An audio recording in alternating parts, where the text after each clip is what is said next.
ये कहानी एक ऐसे विनाशकारी समय की है जब पूरी दुनिया के वैज्ञानिकों को समंदर की गहराइयों में कुछ ऐसा मिलता है जिसने विज्ञान के होश उड़ा दिए हैं। दुनिया भर में एक साथ अजीब घटनाएं होने लगती हैं। कहीं व्हेल्स जानबूझकर जहाजों को डुबो रही हैं, कहीं समुद्र की गहराइयों से ऐसा जहर फैलता है जो मिनटों में पूरा इलाका खत्म कर देता है, और कहीं पानी के नीचे मौजूद कोई अनदेखी ताकत इंसानों को चुन चुन कर मार रही है। तो चलिए शुरू करते हैं। कहानी की शुरुआत में एक नॉर्वेजियन मछुआरा सुबह सुबह समुद्र में मछली पकड़ने निकलता है। सही जगह मिलने पर वह जाल फेंक देता है, लेकिन जब वक्त आने पर वह जाल वापस खींचना चाहता है तो अचानक कुछ गड़बड़ हो जाती है। वह चाहे जितनी ताकत लगा ले, जाल हिलता तक नहीं। अगले ही पल कोई अनजानी ताकत उसे सीधे समुद्र में खींच लेती है। उसके हाथ में पकड़ा जाल भी धीरे धीरे नीचे डूबने लगता है। वह हिम्मत करके गोता लगाता है, चाकू निकालकर जाल काटने ही वाला होता है कि तभी उसे ऊपर से अंधेरा सा महसूस होता है। ऊपर देखता है तो उसके होश उड़ जाते हैं, क्योंकि अनगिनत मछलियां उसे चारों तरफ से घेर चुकी होती हैं। कुछ ही पलों में वह मछलियों के झुंड में पूरी तरह गायब हो जाता है। दूर से देखने पर सिर्फ एक खाली नाव समुद्र के बीच रह जाती है। लेकिन अजीब घटनाएं यहीं खत्म नहीं होती। अगली सुबह करीब 30 टन वजन वाली एक टाइगर शार्क की लाश रहस्यमय तरीके से समुद्र तट पर मिलती है। उसका शरीर बुरी तरह जख्मी होता है। 2 समुद्री जीवों पर रिसर्च करने वाले जांचकर्ता हैरान रह जाते हैं। सवाल उठता है कि आखिर कौन इतना ताकतवर है जो समुद्र के इस बादशाह को मार सकता है। लियोन के दिमाग में सबसे पहला शक आसपास के मछुआरों पर जाता है। वे एक बुजुर्ग मछुआरे से मिलने जाते हैं। लियोन जब अपना मकसद बताता है तो बूढ़ा कुछ कहे बिना उन्हें बंदरगाह ले जाता है। वहाँ एक छोटी नाव दिखती है जिस पर टाइगर शार्क ने हमला किया था। उसी रात तड़के उन पर शार्क ने अटैक किया था। आमतौर पर शांत रहने वाली टाइगर शार्क उस दिन बिल्कुल पागलों जैसी हो गई थी। इतनी बड़ी शार्क और इतनी छोटी नाव, जान बचाने के लिए मछुआरों के पास पलटकर वार करने के अलावा कोई रास्ता नहीं था। लेकिन इतना करना भी किसी वयस्क टाइगर शार्क को मारने के लिए काफी नहीं था। साफ था कि उसकी मौत के पीछे कोई और वजह थी। बूढ़ा मछुआरा जाने के बाद लियोन का मन और भी बेचैन हो जाता है। आखिर टाइगर शार्क इंसानों पर अचानक हमला क्यों करने लगी है? रात होते ही समुद्र के नीचे निगरानी करने वाला चार्ली भी कुछ गड़बड़ महसूस करता है। समुद्र में लगे बॉय से चेतावनी सिग्नल मिलने लगते हैं, इसलिए वह हालात देखने के लिए खुद पानी में उतरता है। जल्द ही वजह सामने आ जाती है। डिटेक्टर एक मछली पकड़ने वाले जाल में फंस गया था। वह जाल खोलने ही वाला होता है कि तभी उसे पास से एक अजीब सी आवाज सुनाई देती है। वह घबरा जाता है, जल्दी जल्दी जाल खोलकर डिटेक्टर को पकड़ता है और सतह की ओर तैरने लगता है। पानी से बाहर निकलने पर इस बार कोई हादसा नहीं होता। वह सुरक्षित नाव पर चढ़ जाता है। फिर भी न जाने क्यों वह जोर जोर से हाँफ रहा होता है और अंदर से ऐसा महसूस करता है जैसे मौत को छू कर लौटा हो। लेकिन उसका काम अभी खत्म नहीं हुआ था, क्योंकि उसे डिटेक्टर दोबारा समुद्र में डालना था। इस बार वह अपने बॉयफ्रेंड को मदद के लिए बुलाता है। सही जगह तय करने के बाद दोनों मिलकर डिटेक्टर नीचे उतार देते हैं। वापस लौटने ही वाले होते हैं कि चार्ली के बॉयफ्रेंड की नजर पानी की सतह पर किसी ऐसी चीज पर पड़ती है जो उसने पहले कभी नहीं देखी थी। चार्ली हुक की मदद से उसे बाहर खींच लेता है। फिर वह अपने बॉयफ्रेंड को समझाने के लिए एक छोटा सा ट्रिक दिखाता है। बॉयफ्रेंड पूरी तरह सन्न रह जाता है। चार्ली बताता है कि समुद्र में मरने के बाद शरीर सड़ता है, उससे मीथेन गैस बनती है और दबाव में वही मीथेन जमकर आग वाली बर्फ यानी फायर आइस बन जाती है। उसके हाथ में जो चीज है वही फायर आइस थी। शुरू में चार्ली ने इसे ज्यादा गंभीरता से नहीं लिया, लेकिन जैसे ही उसने समुद्र की सतह की ओर देखा, उसका चेहरा जम गया। पानी पर बड़ी मात्रा में फायर आइस तैर रही थी। 1-2 टुकड़े होना सामान्य था, लेकिन इतनी ज्यादा मात्रा बिल्कुल असामान्य थी। उसने तुरंत अपने सीनियर्स को रिपोर्ट किया। ऊपर वालों ने भी यह देखकर झटका खाया। सबको लगा कि कुछ तो बहुत गलत हो रहा है। चार्ली को आदेश मिला कि वह इस समुद्री इलाके पर लगातार नजर रखे और जरा सी भी गड़बड़ी हो तो तुरंत रिपोर्ट करे। पिछले कुछ दिनों से लियोन लगातार आसपास के समुद्री इलाके में व्हेल्स की गतिविधियों पर नजर रखे हुए था, लेकिन उसे कोई खास नतीजा नहीं मिल रहा था। तभी एक दिन उसने आखिरकार व्हेल्स के पास आने की आवाज सुनी। उसने तय किया कि वह खुद समुद्र में जाकर उनकी हालत को जांचेगा। उसी वक्त एक टूरिस्ट बोट भी यात्रियों से भरी हुई उस दिशा में बढ़ रही थी जहां व्हेल्स दिखाई देने वाली थी। कुछ ही देर में लियोन के सामने एक बहुत विशाल जीव उभरा। ये एक बड़ी हम्पबैक व्हेल थी। ऐसा लग नहीं रहा था कि वह लियोन को नुकसान पहुंचाना चाहती है। मानो हल्का सा इशारा करके वह वापस गहराई में चली गई। लियोन ने मन ही मन सोचा कि ये व्हेल्स तो उतनी आक्रामक नहीं लग रही जैसी बूढ़े मछुआरे ने बताया था। लेकिन क्या सच में ऐसा ही था? थोड़ी ही देर में 4 वयस्क किलर व्हेल्स उस इलाके में आ पहुंची। वहीं दूसरी तरफ टूरिस्ट्स को आने वाले खतरे का बिल्कुल अंदाजा नहीं था। उन्हें व्हेल्स देखकर इतना जोश आ गया कि सब मोबाइल निकालकर फोटो और वीडियो बनाने लगे। उन्हें यह नहीं पता था कि जो हम्पबैक व्हेल अभी अभी लियोन के पास आई थी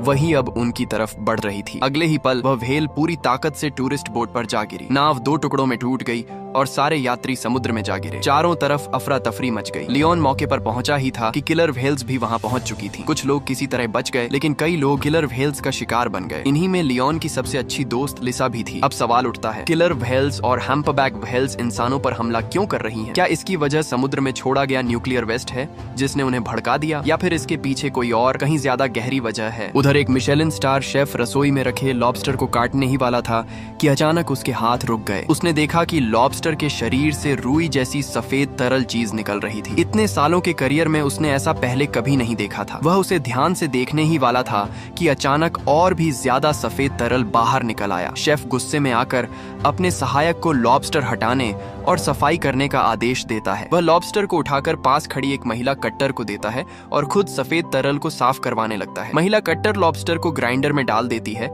लेकिन जैसे ही वह मशीन चालू करती है, लॉबस्टर के अंदर की सफेद तरल चीज उछलकर उसके ऊपर पड़ जाती है। वह देखती है कि सब कुछ नाली में बह गया है, तो ज्यादा ध्यान दिए बिना वहाँ से चली जाती है। लेकिन रात होते ही अजीब घटनाएं शुरू हो जाती हैं। शेफ के हाथ बेकाबू कांपने लगते हैं, पसीने से तर हो जाता है और शरीर में जरा भी ताकत नहीं बचती। मजबूर होकर वह फिर से सहायक को बुलाता है। उसे लगने लगता है कि अगर वह तुरंत बाहर नहीं गया तो वहीं दम घुट जाएगा। वह किसी तरह खुद को संभालते हुए रेस्टोरेंट से बाहर निकलता है, लेकिन कुछ ही दूर जाकर जमीन पर गिर पड़ता है। उसके मुंह से गाढ़ा काला खून निकलता है। एक लॉबस्टर की वजह से उसकी जान चली जाती है। रसोई में मौजूद बाकी दोनों की हालत भी कुछ ठीक नहीं थी। दोनों की ताकत भी जवाब दे चुकी थी। महिला कट्टर खुद को संभालने की कोशिश करती है, लेकिन हालात बिगड़ते जाते हैं। उसी रात शेफ के सहायक को अस्पताल ले जाया जाता है। डॉक्टरों को उसकी हालत समझ में नहीं आ रही थी, बीमारी की वजह पकड़ में नहीं आ रही थी। अब एक ही रास्ता बचा था, शेफ के शव का पोस्टमार्टम। दोनों डॉक्टर आपस में काम बांट लेते हैं। सोफिया अस्पताल में रहकर सहायक पर नजर रखती है, जबकि सेसिल होटल जाकर यह जानने निकलती है कि आखिर वहाँ क्या हुआ था। होटल मैनेजर से बात करने पर पूरी कहानी सामने आती है। सेसिल को पता चलता है कि उस लॉबस्टर को 3 लोगों ने संभाला था। वह मैनेजर से महिला कट्टर का पता लेती है, लेकिन ठीक उसी वक्त अस्पताल में शेफ के सहायक की हालत बिगड़ जाती है। डॉक्टर पूरी कोशिश करते हैं, लेकिन उसे बचा नहीं पाते। उसकी मौत हो जाती है। उधर सेसिल महिला कट्टर के अपार्टमेंट के दरवाजे पर पहुंचती है। वह दरवाजा खटखटाती है, लेकिन कोई जवाब नहीं मिलता। दरवाजा थोड़ा खुला हुआ होता है तो वह अंदर चली जाती है। उसी पल उसे सहायक की मौत की खबर मिलती है और सामने महिला कट्टर की लाश दिखाई देती है। वह जमीन पर पड़ी होती है, बिल्कुल निश्चल। उसकी मौत भी शेफ जैसी ही हुई थी। मुंह से काला खून निकला हुआ था। सेसिल समझ जाती है कि यह किसी बड़ी तबाही की शुरुआत है। दृश्य बदलता है और एक हेलीकॉप्टर समुद्र के बीच मौजूद एक रिसर्च शिप पर उतरता है। इसमें आने वाला कोई और नहीं बल्कि समुद्री जीवों पर रिसर्च करने वाला मशहूर वैज्ञानिक डॉक्टर सीगल होता है। टाइगर शार्क के इंसानों पर हमलों के बाद से इस समुद्री इलाके पर कई एक्सपर्ट्स की नजर बनी हुई थी और सीगल उन्हीं में सबसे आगे था। जैसे ही डीप सी कैमरा समुद्र की गहराइयों में पहुंचता है, स्क्रीन पर जो दिखाई देता है वह सबको चौंका देता है। नीचे चारों तरफ सफेद सफेद मीथेन बैक्टीरिया फैले होते हैं, जिन पर अनगिनत बर्फीले कीड़े रेंग रहे होते हैं। अगर ये कीड़े थोड़ी थोड़ी जगह पर जमा होते तो शायद सामान्य लगता, लेकिन जहाँ तक नजर जाती है हर तरफ वही कीड़े थे। ये नजारा बेहद अजीब और डरावना था। टीम जब पास जाकर इसे और साफ देखने की कोशिश करती है, तभी अचानक कैमरे की लाइट बंद हो जाती है। कुछ देर बाद लाइट फिर से चालू होती है। स्टाफ बताता है कि उन्हें भी समझ नहीं आ रहा कि ऐसा क्यों हुआ। सीगल फैसला करता है कि इन बर्फीले कीड़ों के सैंपल लिए जाएं। कई तस्वीरें लेने के बाद उसे एक चौंकाने वाली बात दिखती है। इन कीड़ों के सिर्फ दांत ही नहीं थे, बल्कि जबड़े भी बन चुके थे, जबकि आम तौर पर ठंडे इलाकों में मिलने वाले बर्फीले कीड़ों में ऐसा कुछ भी नहीं होता। अजीब बात यहीं खत्म नहीं होती। सीगल जैसे अनुभवी समुद्री वैज्ञानिक ने भी कभी नहीं देखा था कि कोई जीव इतनी तेजी से बढ़े और फैल जाए। उनकी संख्या इतनी जल्दी बढ़ रही थी कि यह उसकी समझ से बाहर था। कई प्रयोगों के बाद प्रोफेसर कैथरीन को एक अहम बात पता चलती है। ये बर्फीले कीड़े बैक्टीरिया से निकलने वाली बिजली जैसी ऊर्जा से खाना हासिल कर सकते हैं। यही वजह थी कि उनके दांत और जबड़े बन गए थे। लेकिन सवाल यह था कि अगर ये कीड़े नीचे की ओर फिसलते रहते हैं तो आखिरकार बर्फ की परत में फंसकर दम घुटने से मर जाते हैं। फिर वे ऐसा आत्मघाती व्यवहार क्यों कर रहे थे? उधर लियोन को एक जापानी बुजुर्ग से शिकायत मिलती है। उसने बताया कि पिछली रात जब उनका क्रूज एक खास समुद्री इलाके में पहुंचा तो अचानक जहाज रुक गया। न तो दिशा नियंत्रक काम कर रहा था, न इंजन। तभी उन्हें पानी में एक बहुत बड़ा साया दिखा। वह साया जैसे जैसे पास आता गया अचानक गायब हो गया। उसके तुरंत बाद कई टाइगर शार्क पानी से बाहर उछल पड़ी। ठीक उसी समय जहाज दोबारा चल पड़ा और वे किसी तरह वहां से निकल पाए। बुजुर्ग ने कहा कि अगर किस्मत साथ न देती तो वे सब वहीं मारे जाते। ये सुनते ही लियोन के जहन में एक बुरी याद ताजा हो जाती है। फिर कैमरा वापस सीगल की टीम पर जाता है। वहाँ एक और हैरान करने वाली बात सामने आती है। सिर्फ एक दिन के अंदर बर्फीले कीड़े कई गुना बड़े हो चुके थे। तभी टीम समुद्र के नीचे लगे ड्रिल को चालू करती है, लेकिन जब वे उसे रोकना चाहते हैं तो ड्रिल काबू से बाहर हो जाती है और भी तेजी से खुदाई करने लगती है। शिप के अंदर रखे कप कांपने लगते हैं और कुछ ही सेकंड में पूरी रिसर्च शिप जोर जोर से हिलने लगती है। जहाज कुछ देर तक समुद्र की लहरों पर डगमगाता रहता है, फिर जाकर सब शांत होता है। इसी बीच कैथरीन को एक और खोज मिलती है। ये सच था कि बर्फीले कीड़े बैक्टीरिया के बीच मर जाते हैं, लेकिन मरने के बाद वे अपने अंदर जमा भारी मात्रा में बैक्टीरिया छोड़ देते हैं, जो फिर बर्फ की परत को और ज्यादा नुकसान पहुंचाते हैं। वे ऐसा क्यों कर रहे हैं यह अभी साफ नहीं था, लेकिन कैथरीन को यकीन था कि इससे ग्रीन हाउस इफेक्ट पर कोई असर नहीं पड़ेगा, इसलिए ज्यादा घबराने की बात नहीं है। लेकिन क्या वाकई ऐसा ही था? असल में खतरा उनकी सोच से कहीं बड़ा था। उधर पास के ही दूसरे समुद्री इलाके में चार्ली की दोस्त और सहकर्मी जूली को चार्ली की तरफ से एक ईमेल मिलता है। वह प्यार भरा जन्मदिन का संदेश होता है। जूली इसे देखकर बहुत खुश हो जाती है और चार्ली के लिए एक वीडियो रिकॉर्ड करती है, जिसमें वह दिल से कई बातें कहती है। वीडियो खत्म होते ही एक अजीब घटना होती है। उसका कंप्यूटर अचानक काम करना बंद कर देता है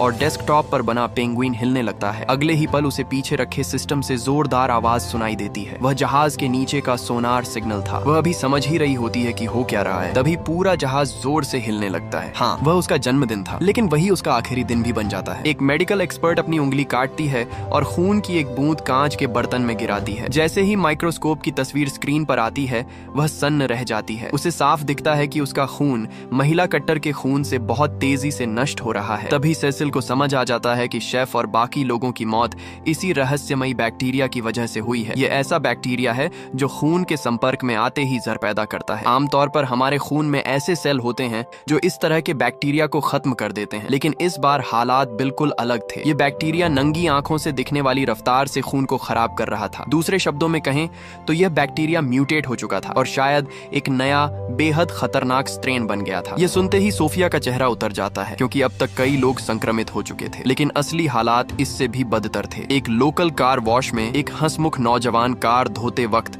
गाड़ी के अंदर बैठी छोटी बच्ची के साथ मजाक कर रहा था। माहौल बड़ा प्यारा लग रहा था। तभी अचानक उसे जोर जोर से खांसी आने लगती है और सिर चकराने लगता है। अगले ही पल वह हाथ में पकड़ा स्प्रे गन गिरा देता है। कार का मालिक खिड़की पर दस्तक देकर उसे बुलाने लगता है, लेकिन तभी वह नौजवान एक बड़ा सा काला खून का फव्वारा कार के शीशे पर थूक देता है। कार मालिक अभी समझ ही रहा होता है कि हुआ क्या है। तभी वह लड़का जमीन पर गिर पड़ता है। एक जिंदा दिल और नेक दिल कार वॉश वाला यूं ही अपनी जान गंवा देता है। और वह अकेला मामला नहीं था, क्योंकि इस जहरीले बैक्टीरिया से संक्रमित लोगों की संख्या लगातार बढ़ रही थी। सोफिया को शक होता है कि यह बैक्टीरिया अब हवा में भी फैल चुका है, लेकिन सेसिल इससे सहमत नहीं होती। अगर यह हवा में फैलता तो लॉबस्टर को पीसकर नाली में बहाने का मतलब कुछ और ही होता। ये सुनकर सोफिया और भी घबरा जाती है। अगर सच में ऐसा है तो हालात पूरी तरह हाथ से निकल चुके हैं। इसी दौरान इटली के वेनिस शहर में भी अजीब नजारे देखने को मिलते हैं। एक पढ़ा लिखा सा कपल पुल पर हंसी मजाक कर रहा होता है। लड़की गलती से लड़के के हाथ से किताब गिरा देती है। बस इसी छोटी सी हलचल के बाद अचानक पानी से सैकड़ों नहीं बल्कि हजारों जेलीफिश बाहर आ जाती हैं। देखते ही देखते पूरा वेनिस का पानी जेलीफिश से भर जाता है और यह सिलसिला एड्रियाटिक सागर तक फैल जाता है। दूसरी ओर डॉक्टर सिगेल 3 शिप फाउंडेशन नाम की एक कंपनी पहुंचता है। वह वहां के जिम्मेदार आदमी को एक फाइल देता है और कहता है कि उसके बॉस को यह तुरंत देखनी चाहिए, क्योंकि इसका रिश्ता गोल्ड फिश मैन वाले मामले से हो सकता है। ये सुनते ही वह आदमी चुप हो जाता है और बिना कुछ कहे मेहमान को बाहर छोड़ने लगता है। दृश्य टोक्यो में 3 शिप के हेडक्वार्टर पर जाता है। वहाँ कंपनी के मालिक किमुरा बर्फीले कीड़ों की तस्वीरें देखकर हैरान रह जाता है। वह पूछता है कि इनमें दांत और जबड़े कैसे उगाए। महिला बताती है कि ये कीड़े नॉर्वे के समुद्री इलाके में मिले हैं और साफ तौर पर म्यूटेट हो चुके हैं। उनका मानना था कि भविष्य में जब वहाँ संसाधनों की खुदाई की जाए तो इन कीड़ों वाले इलाकों से बचना चाहिए। लेकिन किमुरा को इसमें ज्यादा दिलचस्पी नहीं होती। उसे बस यह जानना था कि डॉक्टर सिगेल आखिर किसके लिए काम कर रहा है। इतना कहकर वह फोन काट देता है। अब सवाल यह था कि उसके दिमाग में चल क्या रहा था। फिर कहानी डॉक्टर सिगेल पर लौटती है। वह और उसकी साथी नताशा एक अंधेरी सी बार में बैठे होते हैं। काम की बातें खत्म होने के बाद सिगेल अचानक नताशा से अपने दिल की बात कह देता है। नताशा घबरा जाती है और वहाँ से निकलने की कोशिश करती है, लेकिन उसे एहसास होता है कि वह फंस चुकी है। वह मन ही मन सोचती है कि लगता है आज रात इसे घर ले जाना ही पड़ेगा। और फिर डूबते सूरज की रोशनी में दोनों के बीच यह सब हो जाता है। कहानी फिर लियोन पर आती है। वह हाल के व्हेल हमलों की जगहों को देख रहा होता है। तभी उसे कुछ समझ में आता है। वह पेन उठाकर एक टेढ़ी मेढ़ी लाइन खींचता है। वह बताता है कि यह व्हेल्स की माइग्रेशन रूट है और सारे हमले इसी लाइन पर हुए हैं। इसका मतलब साफ था कि माइग्रेशन के दौरान किसी खास जगह या वक्त पर कुछ ऐसा हुआ है जिसने व्हेल्स के व्यवहार को बदल दिया। अब वे खुद कुछ करने का फैसला करते हैं। वे स्पीड बोट लेकर उस जगह पहुंचते हैं जहां व्हेल्स सो रही होती हैं। लियोन गहरी सांस लेता है और सीधे समुद्र में छलांग लगा देता है। जल्द ही उसे सोती हुई हम्पबैक व्हेल्स का झुंड दिख जाता है। नाव पर खड़ी श्याओ मेई सांस रोके खड़ी रहती है, डरते हुए कि कहीं व्हेल्स जाग न जाएं। लियोन अपने पास रखा रडार वाला कैमरा निकालता है और बहुत सावधानी से उसे एक हम्पबैक व्हेल के शरीर पर चिपका देता है। लेकिन जैसे ही वह वापस लौटने वाला होता है, श्याओ मेई का डर सच हो जाता है। व्हेल्स जाग चुकी होती हैं। व्हेल्स के जागते ही पानी के अंदर माहौल बदल जाता है। लियोन तुरंत समझ जाता है कि अब जरा सी भी गलती भारी पड़ सकती है। वह बिना कोई तेज हरकत किए धीरे धीरे पीछे हटने लगता है। श्याओ मेई नाव पर जमी हुई खड़ी रहती है। दिल जोर जोर से धड़क रहा होता है। कुछ पल ऐसे लगते हैं जैसे समय थम गया हो। व्हेल्स कुछ सेकंड तक इधर उधर हलचल करती हैं, फिर गहराई की ओर बढ़ जाती है। लियोन किसी तरह सतह पर पहुंचकर नाव में चढ़ जाता है। दोनों बिना एक दूसरे की तरफ देखे खामोशी में वहां से निकल जाते हैं। नाव दूर जाते ही लियोन के दिमाग में साफ तस्वीर बनने लगती है। व्हेल्स, शार्क्स, जेलीफिश, बर्फीले कीड़े और अब इंसानों में फैलता बैक्टीरिया सब किसी न किसी तरह से जुड़े हुए हैं। ये सिर्फ अलग अलग हादसे नहीं हैं, बल्कि एक ही कड़ी के हिस्से हैं। समुद्र के अंदर कुछ ऐसा बदल चुका है जो पूरी इकोसिस्टम को उलट पुलट कर रहा है। उसी समय वैज्ञानिकों के बीच भी बेचैनी बढ़ती जा रही थी। डेटा साफ बता रहा था कि हालात तेजी से बिगड़ रहे हैं। जो चीजें पहले गहराई में सीमित थीं, अब सतह पर आ रही थीं, और जो असर पहले सिर्फ समुद्री जीवों तक था, अब इंसानों तक पहुंच चुका था। यह अब सिर्फ समुद्र की समस्या नहीं रही थी, बल्कि पूरी दुनिया के लिए खतरा बन चुकी थी। इस तरह वो लोग मौत को छूकर निकल आए। कुछ दिन बाद लियोन को उस रडार कैमरे का सिग्नल मिला। उसे समझ आ गया कि कैमरा हम्पबैक व्हेल से अलग हो चुका है, तो वो स्पीड बोट लेकर समुद्र में निकल पड़ा। थोड़ी ही देर में उसे वो रडार मिल गया। कहानी कुछ दिन पहले पर लौटती है। उस दिन चार्ली अपने बॉयफ्रेंड के साथ नाश्ता कर रहा था। तभी अचानक फोन बजा। जैसे ही उसे पता चला कि उसकी दोस्त जूली का जहाज जूनो डूब गया है, उसकी आंखों में तुरंत आंसू भर आए। सहकर्मियों ने बताया कि नॉर्वे की कोस्ट गार्ड ने समुद्र की गहराई में जूनो को ढूंढ लिया है, लेकिन जूली और बाकी लोगों का कोई सुराग नहीं मिला। अपना काम निपटाने के बाद चार्ली वापस हेडक्वार्टर पहुंचा। वहां दोनों ही जूली की मौत से टूट चुके थे। तभी प्रोफेसर कैथरीन लौट आई। उसी समय दूसरी तरफ लियोन भी जांच अनुसंधान विभाग वापस आ गया। सब लोग कंप्यूटर के सामने इकट्ठा होकर व्हेल के शरीर पर लगे कैमरे से आई फुटेज देखने लगे। उधर कैथरीन और उनकी टीम भी वहीं कर रही थी। वो लोग जूली के जहाज के डूबने के बाद का समुद्री तल देख रहे थे। जैसे जैसे कैमरा जूनो के पास आता गया, प्रोफेसर और बाकी लोगों के चेहरे हैरानी से भरते चले गए, मानो उन्होंने कुछ बेहद डरावना और अकल्पनीय देख लिया हो। इधर लियोन और शियाओ मेई की हालत भी कुछ खास बेहतर नहीं थी, क्योंकि उन्होंने देखा कि हम्पबैक व्हेलों का झुंड बेहद गहराई में तैर रहा था, जिसे देखकर शियाओ मेई भी पूरी तरह कंफ्यूज हो गई। वो व्हेल किसी अनजान बुलावे पर एक ही दिशा में तैरती चली जा रही थी। थोड़ी देर बाद वो चमकते हुए हल्के हल्के दिखाई देने वाले एक अजीब से पर्दे के सामने रुक गई। अगर मेरा अंदाजा गलत नहीं है तो वो सामने मौजूद अपने लीडर के आदेश का इंतजार कर रही थी। एक अफ्रीकी मूल का कपल समुद्र किनारे रोमांटिक पल बिता रहा था। तभी अचानक एक छोटा सा केकड़ा लड़की की जांघ पर चढ़ गया। बॉयफ्रेंड ने कहा कि इसमें हैरान होने वाली कोई बात नहीं है, आखिर ये समुद्र का किनारा ही है। लेकिन जैसे ही दोनों दोबारा अपने अच्छे पल वापस लाने वाले थे, अजीब हालात फिर से पैदा हो गए। लड़के ने थोड़ी दूर की तरफ देखा और उसका चेहरा डर से सफेद पड़ गया, क्योंकि उसने देखा कि अनगिनत केकड़े झुंड बनाकर उन्हीं की तरफ दौड़े चले आ रहे थे। लड़के ने तुरंत अपनी गर्लफ्रेंड का हाथ पकड़ा और जान बचाने के लिए भागने लगा। दोनों छोटे स्कूटर पर बैठकर समुद्र किनारे के कस्बे में इधर उधर भागने लगे, लेकिन अगले ही पल केकड़ों की फौज पूरे शहर पर हमला करते हुए टूट पड़ी। केकड़ों के इस हमले ने जल्द ही डॉक्टर सेसिल का ध्यान खींच लिया, क्योंकि दक्षिण अफ्रीका में उनका जमीन पर आना तो बस शुरुआत थी। केकड़ों की ये फौज अब Rio de Janeiro, Okinawa, Mumbai जैसे कई शहरों में पहुंच चुकी थी। उनके जमीन पर आने की सबसे बड़ी वजह थी समुद्र के पानी का लगातार गर्म होना। मजबूरी में उन्हें ऐसा करना पड़ा। बाद में हमलावर केकड़ों को रेफ्रिजरेटेड ट्रकों में भरकर रिसर्च बेस लाया गया। सेसिल ने पूरी सुरक्षा तैयारी के बाद मेडिकल मशीन से केकड़ों को खोला। पहले उसने उनके पेट से थोड़ा सा गाढ़ा पदार्थ निकाला, फिर उस पर खून की एक बूंद डाली। कुछ ही पलों में उसने देखा कि खून की वो बूंद आंखों के सामने उस पदार्थ में समा गई। इससे साबित हो गया कि ये अजीब बैक्टीरिया सिर्फ लॉबस्टर में ही नहीं, बल्कि शायद हर समुद्री जीव के अंदर मौजूद है। दक्षिण अफ्रीका, ब्राजील, जापान और दूसरे देशों के एक्सपर्ट्स से बातचीत के बाद उन्हें हैरानी हुई कि हर समुद्र के केकड़ों का डीएनए लगभग एक जैसा था। इतना ही नहीं, हर तरह के केकड़े उन इलाकों में पाए जा रहे थे जो समुद्र के अंदर मौजूद हाइड्रोथर्मल वेंट्स के पास थे। सेसिल का मानना था कि इनमें किसी तरह का म्यूटेशन हो चुका है और इसका मतलब था कि एक बहुत बड़ी आपदा आ चुकी है। इस मामले पर तुरंत एक हाई लेवल मीटिंग बुलाई गई। अंदेशा था कि ये जहरीला संक्रमण दूषित खाना, पानी या इंसानों के आपसी संपर्क से फैल सकता है। क्योंकि इस जहर को मारने के लिए कोई दवा मौजूद नहीं थी, इसलिए फिलहाल एक ही रास्ता था, इसे फैलने से रोकना। इसके लिए अटलांटिक महासागर के किनारे हर तरह की मछली पकड़ने की गतिविधि रोकने का फैसला लिया गया। लेकिन एक बड़े अधिकारी को ये फैसला बिल्कुल पसंद नहीं आया। उसका कहना था कि इससे तटीय इलाकों की अर्थव्यवस्था पर बहुत बुरा असर पड़ेगा। सेसिल चाहे जितने सबूत और तर्क दे, वो मानने को तैयार नहीं था। वो किसी भी हाल में शहर की अर्थव्यवस्था को नुकसान नहीं पहुंचने देना चाहता था, लेकिन उसे अंदाजा भी नहीं था कि उसका यही फैसला आगे चलकर कितनी बड़ी तबाही लाने वाला है। कहानी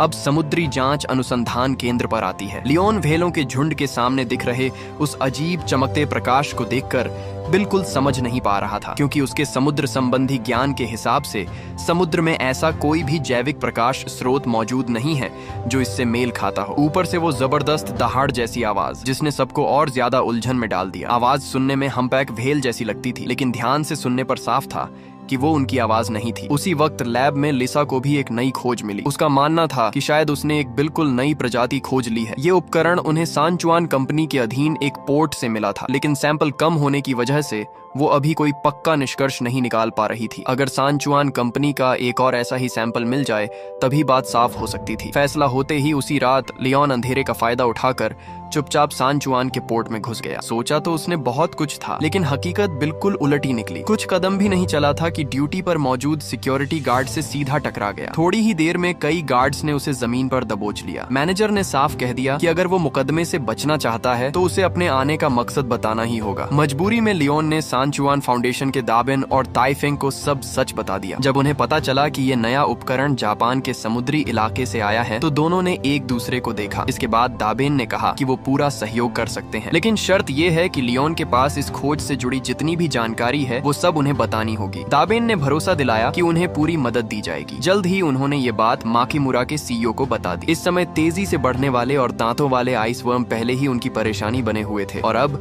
एक और म्यूटेंट प्रजाति सामने आ गई थी। ये साफ तौर पर उनके संसाधन खनन के लिए बड़ा खतरा था। माकिमुरा ने भारी चिंता के साथ फोन काट दिया और साफ था कि वो किसी बड़ी योजना के बारे में सोच रहा है। दूसरी तरफ डॉक्टर सिगेल और उनकी टीम समुद्र की गहराई में आइस वर्म्स की प्रजनन स्थिति देखने जा रहे थे, लेकिन जैसे ही उन्होंने देखा उनके चेहरे पर हैरानी छा गई। समुद्र तल पर फैले आइस वर्म्स अब वहाँ मौजूद ही नहीं थे। उनकी जगह जमीन पर मशीनों से खुरची गई लंबी लंबी लकीरें दिखाई दे रही थीं। सवाल ये था कि ये सब किसने किया। सिगेल को पूरा यकीन था कि ये नताशा की कंपनी की करतूत है, क्योंकि हाल ही में सिर्फ उसी कंपनी ने इस तरह के उपकरण खरीदे थे। नताशा ने कहा कि उसे इस बारे में कुछ भी पता नहीं है, लेकिन सिगेल उसकी एक बात भी मानने को तैयार नहीं थी। उसका गुस्सा पूरी तरह फूट चुका था और दोनों का झगड़ा यहीं खत्म हो गया। बाद में सिगेल ने अपने शक कैथरीन को बताया। उसका कहना था कि इस बात को सबके सामने लाना चाहिए, लेकिन कैथरीन ने इसका विरोध किया। उसका मानना था कि भले ही समुद्र तल पर माइनिंग की बात सामने आ जाए, कंपनी पर कोई खास असर नहीं पड़ेगा। ज्यादा से ज्यादा वो किसी एक इंसान को बलि का बकरा बना देंगे और वो इंसान शायद नताशा ही होगी। इधर चार्ली हेडक्वार्टर छोड़कर 6 पहियों वाले ट्रैक्टर से सर्वे स्टेशन वापस आ गया। बॉयफ्रेंड के साथ पूरी रात गुजारने के बाद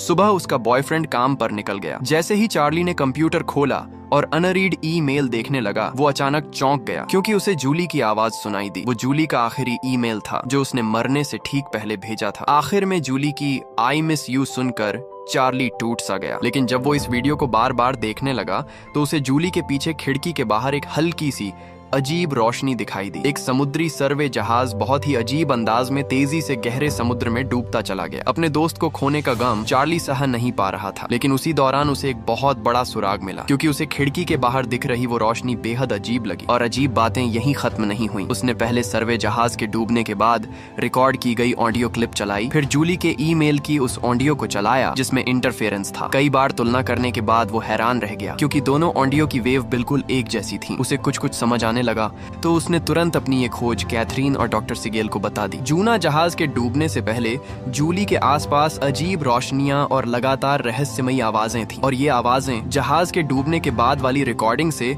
हैरानीजनक रूप से मिलती जुलती थीं। रोशनी की वेवलेंथ और आवाज की फ्रीक्वेंसी भी बिल्कुल एक जैसी थी। ये सुनते ही कैथरीन ने बीच में रोक दिया। उसका कहना था कि शायद किसी नुकीली संरचना ने कम्युनिकेशन सिग्नल में दखल डाला होगा, इसलिए ऐसा हुआ। चार्ली ने तुरंत कहा कि उसके पास एक और अहम खोज है। जहाज के डूबने से कुछ घंटे पहले आसपास के पानी का तापमान अचानक बढ़ गया था। ये तापमान कुछ घंटों तक चरम पर रहा और फिर धीरे धीरे सामान्य हो गया। उसका मानना था कि समुद्र तल की बर्फ या किसी पदार्थ के पिघलने से बड़ी मात्रा में गैस निकली, जिससे आखिरकार एक विस्फोट जैसा असर हुआ। अपने अंदाजे को साबित करने के लिए बस इतना करना था कि गहरे समुद्र में जाकर एक सबमर्सिबल पर कैमरा लगा दिया जाए। ये सुनते ही कैथरीन भड़क उठी। उसका कहना था कि चार्ली की थ्योरी बिल्कुल भी मुमकिन नहीं है, क्योंकि हाइड्रोथर्मल विस्फोट से निकला गर्म पानी सतह तक पहुंचने से पहले ही ठंडा हो जाता है। दुनिया में ऐसी कोई ताकत नहीं है जो इतनी गर्मी को समुद्र तल से सीधे जूना जहाज तक पहुंचा सके, चाहे वो इंसान हो या प्रकृति। ये कहकर कैथरीन गुस्से में बाहर चली गई और सिगेल भी उसके पीछे पीछे निकल गई। स्क्रीन के सामने बस एक उदास और उलझा हुआ चार्ली रह गया। क्या वो सच में गलत था? कैथरीन असल में चार्ली से नहीं बल्कि खुद से नाराज थी। अगर उसने जूना को उस समुद्री इलाके में भेजा ही ना होता तो शायद ये हादसा ना होता। सिगेल ने उसे समझाया कि इसमें उसकी कोई गलती नहीं है, क्योंकि कोई भी भविष्य नहीं देख सकता। कैथरीन ये बात जानती थी, लेकिन फिर भी वो खुद को माफ नहीं कर पा रही थी। बातों बातों में सिगेल ने कहा कि उसे लगता है चार्ली का अंदाजा पूरी तरह बेबुनियाद नहीं है। ये सुनते ही कैथरीन ने उसे घूर कर देखा। अंदर ही अंदर वो भी ये बात समझती थी, बस किसी और को जोखिम में नहीं डालना चाहती थी। आखिरकार वापस आकर वो फिर से स्क्रीन के सामने बैठ गई और सोचने लगी। सिगेल नताशा से माफी मांगना चाहती थी, लेकिन उससे संपर्क नहीं हो पा रहा था। जब उसने नताशा के ऑफिस फोन किया तो पता चला कि नताशा ने इस्तीफा दे दिया है। तब सिगेल को एहसास हुआ कि उसने सच में उसे गलत समझा था। उसने नताशा के लिए एक मैसेज छोड़ा कि वो उससे मिलना चाहती है, क्योंकि उसके पास एक बेहद जरूरी बात है। इसके बाद उसने सान चुआन के दाबेन को फोन किया। दाबेन ने उसे एक कनाडाई व्हेल एक्सपर्ट के बारे में बताया। उस एक्सपर्ट ने एक नई प्रजाति की प्रजनन गति देखी थी जो सिगेल द्वारा खोजे गए आइस वर्म्स की रफ्तार से बिल्कुल मेल खाती थी। ये दोनों समुद्री जीव संसाधन खनन को गंभीर नुकसान पहुंचा रहे थे, इसलिए उसका मानना था कि लियोन और सिगेल के बीच जरूर बहुत सी बातें कॉमन होंगी। कुछ देर बाद दोनों एक्सपर्ट्स आपस में संपर्क करने में कामयाब हो गए। लियोन ने बताया कि उसे व्हेल और उस नई प्रजाति के ब्रेन स्टेम में एक तरह का ऑर्गेनिक पदार्थ मिला है। कई बार टेस्ट करने के बाद उसने पाया कि दोनों में करीब 100 समान मॉलिक्यूलर कंपाउंड मौजूद है। लियोन ने आगे कुछ कहने के बजाय सिगेल से एक वीडियो देखने को कहा। बातचीत के आखिर में दोनों को एक ही एहसास हुआ, एक कनाडा में है, दूसरा यूरोप में। दूरी इतनी ज्यादा होने के बावजूद दोनों एक ही बात पर चर्चा कर रहे थे। इससे साफ था कि दोनों समझ चुके थे कि ये मामला बिल्कुल भी सामान्य नहीं है। सिगेल जब घर लौटी तो उसने एक जाना पहचाना चेहरा देखा। वो नताशा थी, वो महिला जिससे वो हमेशा प्यार करती आई थी। सिगेल ने उसे देखते ही माफी मांगी और कहा कि उसे नताशा पर भरोसा न करने का बहुत अफसोस है। नताशा ने कहा कि वो उससे अलविदा कहने आई है। पहले काम में इतनी व्यस्त रहती थी कि कहीं जा नहीं पाई, अब नौकरी छोड़ दी है और दुनिया देखना चाहती है। वो जैसे सिगेल से कुछ कहने का इंतजार कर रही थी, लेकिन सिगेल कुछ बोल ही नहीं पाई। जब सिगेल ने उसे रोकने की कोशिश नहीं की तो नताशा रुक गई। वो कुछ कहना चाहती थी, लेकिन सिगेल उससे पहले बोल पड़ी। नहीं, मैं तुम्हें रोक नहीं रही, उसने कहा, लेकिन मैं चाहता हूँ कि तुम ये समझो, मैं अपनी जिंदगी तुम्हारे बिना सोच भी नहीं सकती। सिगेल बहुत देर तक कुछ कहने की कोशिश करती रही, लेकिन जो सबसे जरूरी बात थी वो फिर भी कह नहीं पाई। अलविदा सिगेल, नताशा ने कहा। सिगेल को जरा भी अंदाजा नहीं था कि आज की उसकी ये हिचकिचाहट उसे पूरी जिंदगी पछताने पर मजबूर कर देगी। उस रात किसी वजह से सिगेल सो नहीं पाई। अगली सुबह उसे लियोन का ईमेल मिला। वीडियो में उसने एक ऐसी आवाज सुनी जो उसे जानी पहचानी लगी। जांच के बाद उन्हें पता चला कि ये आवाज जूनो के डूबते वक्त रिकॉर्ड हुई आवाज से लगभग एक जैसी है। भले ही देश अलग हों, समुद्र अलग हों, लेकिन इन आवाजों के बीच गहरा संबंध था। आखिरकार उन्हें चार्ली के सुझाव से सहमत होना पड़ा। उन्होंने तय किया कि समुद्र तल पर एक कैमरा लगाया जाएगा ताकि ये पक्का किया जा सके कि वेंट एक्टिव है या नहीं। सिगेल ने कहा कि वो खुद जाकर चार्ली से बात करेगी। जल्द ही वो हेलीकॉप्टर से चार्ली के द्वीप पर पहुंच गई। चार्ली ने वीडियो देखा और सिगेल ने उसे पूरी कहानी बताई। अपनी थ्योरी को सही साबित होते देख चार्ली बहुत खुश हुआ, लेकिन जब वो सिगेल को विदा कर रहा था तभी हेडक्वार्टर में एक बेहद खतरनाक सुनामी का सिग्नल पकड़ में आया। उसी पल रहीम के दिमाग में सबसे पहले चार्ली को चेतावनी देने का ख्याल आया। दुर्भाग्य से चार्ली के पास फोन नहीं था। रहीम घबरा कर परेशान हो गया। उसी वक्त सिगेल हेलीकॉप्टर में बैठ चुकी थी और चार्ली स्टेशन की तरफ पैदल जा रहा था। तभी चार्ली का बॉयफ्रेंड गाड़ी चलाते हुए वहां से गुजरा। चार्ली को बिल्कुल अंदाजा नहीं था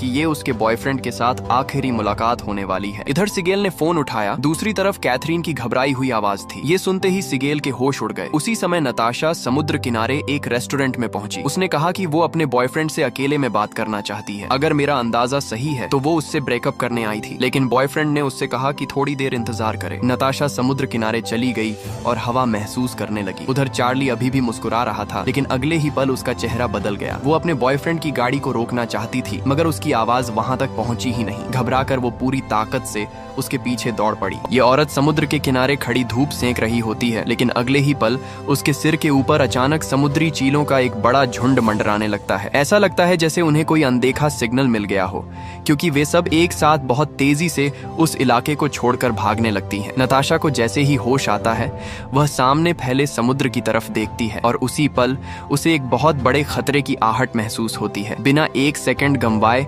वह पूरी ताकत से दौड़ पड़ती है। उसी समय पास के रेस्टोरेंट में बैठे लोग भी यह सब देख लेते हैं और पल भर में हर कोई बेकाबू होकर जान बचाने के लिए ऐसे भागता है जैसे सिर पर मौत सवार हो। थोड़ी ही देर में नताशा को उसका बॉयफ्रेंड दिख जाता है। उसे लगता है कि अब वह उसे अपने साथ लेकर भागेगा, लेकिन अगले ही पल साफ हो जाता है कि वह गलत सोच रही थी। अपनी जान बचाने के लिए वह बेरहमी से कार स्टार्ट करता है और बिना पीछे देखे वहां से निकल जाता है।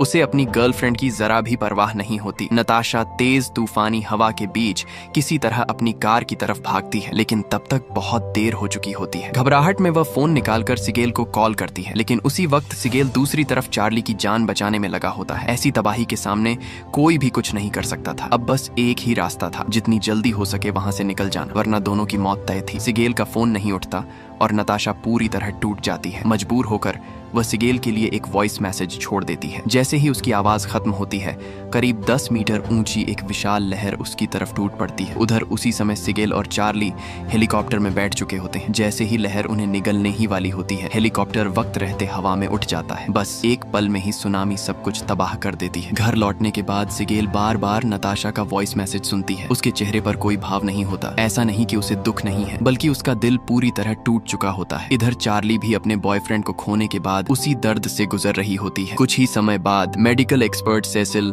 एक इमरजेंसी प्रेस कॉन्फ्रेंस बुलाती है। वह बताती है कि जापान के समुद्री इलाके से शुरू होकर म्यूटेटेड लॉबस्टर अब दुनिया के हर समुद्र में फैल चुके हैं। सेसिल का मानना होता है कि यह सब किसी इंसानी हरकत की वजह से हुआ है। धरती की करीब 40% आबादी समुद्र के किनारे रहती है और अगर केकड़ों के झुंड इसी तरह जमीन पर चढ़ाई करते रहे तो इंसानियत को इतिहास का सबसे बड़ा पलायन करना पड़ेगा। इस हालात को रोकने के लिए सेसिल कुछ करने का फैसला करती है। उसी रात वह खुद सिगेल से संपर्क करती है और अपने मन की सारी बातें खुलकर रखती है। वह कहती है कि हाल के दिनों में जो कुछ भी हो रहा है उसे अब साइंस से समझाया ही नहीं जा सकता। पहले लॉबस्टर का मछुआरों के जाल में फंसना एक तरह से मजबूरी थी, लेकिन अब केकड़ों की फौज का इंसानों पर हमला करना पूरी तरह एक्टिव अटैक है। ये किसी भी तरह से नेचुरल साइंस से समझ में नहीं आता। सुनने में ये भले ही अजीब लगे, लेकिन सेसिल को लगता है कि यह समुद्री जीवों की तरफ से इंसानों के खिलाफ जवाबी हमला है, एक तरह का बदला। उसे बिल्कुल अंदाजा नहीं था कि सिगेल उसकी बात से पूरी तरह सहमत होगा। अगले ही दिन अलग अलग फील्ड के बड़े बड़े एक्सपर्ट एक साथ बैठते हैं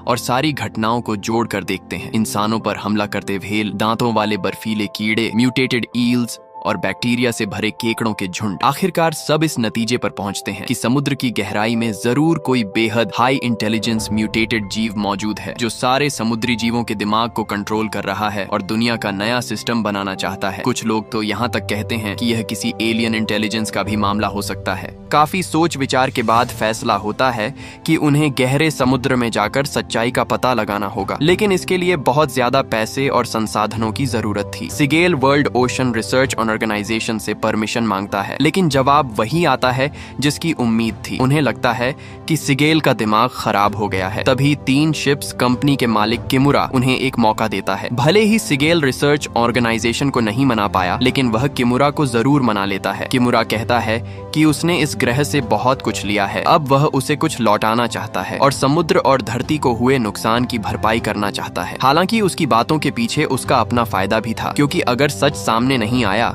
तो उसकी कंपनी को भी भारी नुकसान होना तय था। वजह चाहे जो भी हो, किमुरा का सपोर्ट उनके लिए किसी चमत्कार से कम नहीं था। रवाना होने से पहले सिगेल आखिरी बार सबकी सहमति लेता है। कोई भी पीछे हटने को तैयार नहीं होता। सब अपने अपने परिवार से भारी दिल से अलविदा कहते हैं। सिर्फ सिगेल अकेला बैठकर नताशा के वॉइस मैसेज सुनता है और फूट फूट कर रोता है। आगे की कहानी में सारे एक्सपर्ट्स समंदर के बीच सच की तलाश में निकल पड़ते हैं। जांच में पता चलता है कि अजीब साउंड वेव्स का केंद्र आर्कटिक में है। वहां पहुंचने पर साउंड वेव्स अपने सबसे खतरनाक लेवल पर होती हैं। तभी अचानक तेज बारिश शुरू हो जाती है और जहाज के नीचे नीली रोशनी फैलने लगती है, लेकिन किसी को इसका अंदाजा नहीं होता। जहाज की लाइट्स झपकने लगती हैं, सिस्टम में गड़बड़ियां आने लगती हैं, लेकिन जांच करने पर सब कुछ नॉर्मल दिखता है। माइक छोटी सबमरीन लेकर नीचे जाता है और 1.5 किलोमीटर गहराई तक पहुंच जाता है। सब कुछ ठीक लगता है, लेकिन चार्ली को कुछ गड़बड़ महसूस होती है। उन्हें एहसास होता है कि बाहर कोई उन्हें देख रहा है। लाइट बंद करने पर वे नीले चमकते हुए पॉइंट्स देखते हैं जो धीरे धीरे उनकी तरफ बढ़ रहे होते हैं। डर के मारे माइक ऊपर लौट आता है। कुछ देर बाद जहाज की बिजली पूरी तरह चली जाती है। जब सिस्टम दोबारा चालू होता है तो मॉनिटर पर दिखता है कि शाओ मेई बेहोश पड़ी है और उसका हाथ पानी में डूबा हुआ है। सेसिल उसे बचाने की कोशिश करती है, लेकिन हालात और बिगड़ जाते हैं। जांच में पता चलता है कि उसके शरीर में मौजूद सेल्स वही हैं जो लॉबस्टर और केकड़ों में पाए जाते हैं। इसका मतलब था कि सी मॉन्स्टर V2 उसके शरीर में घुस चुका है। चार्ली मशीन रूम के पूल में उस अजीब नीली रोशनी को देखता है जो कभी स्टार जैसी बनती है और कभी धुएं की तरह तैरती है। उसे डर नहीं लगता, बल्कि हैरानी होती है। बाद में पता चलता है कि ये नीले पॉइंट्स असल में VR नाम के सिंगल सेल ऑर्गेनिज्म हैं, जो मिलकर किसी भी शक्ल में बदल सकते हैं और जिनकी इंटेलिजेंस इंसानों की सोच से कहीं आगे है। सैम बताता है कि VR कम से कम 2.5 अरब साल से मौजूद है। चार्ली कहता है कि लड़ाई बेकार है, अब बस एक ही रास्ता है, VR से शांति का मैसेज देना। सेसिल को VR को मारने वाला केमिकल मिल जाता है, जिससे उन्हें बातचीत की ताकत मिलती है, लेकिन एक बूंद केमिकल डालते ही VR गुस्से में आ जाते हैं। जहाज हिलने लगता है और माइक की मौत हो जाती है। VR जहाज को कंट्रोल करने लगते हैं और बर्फीले पहाड़ से टकरा देते हैं। हालात बेकाबू हो जाते हैं। सिगेल को एहसास होता है कि आखिरी कोशिश करनी होगी। फैसला होता है कि माइक के शरीर में VR इंजेक्ट कर उन्हें शांति का मैसेज दिया जाए, लेकिन चार्ली तय करता है कि वह खुद कुर्बानी देगा। वह सबमरीन में जाता है, खुद को VR के हवाले कर देता है। गहरे समुद्र में VR उसे नुकसान नहीं पहुंचाते, बल्कि उसकी भावना को समझते हैं। धीरे धीरे VR पीछे हट जाते हैं। समुद्र शांत हो जाता है और जहाज बच जाता है। VR इंसानों के साथ शांति से रहने का फैसला करते हैं और चार्ली के साथ एक हो जाते हैं। अगली सुबह लहरें चार्ली को किनारे तक छोड़ देती हैं। जैसे ही वह आंखें खोलता है, इस कहानी का एक खूबसूरत अंत हो जाता है।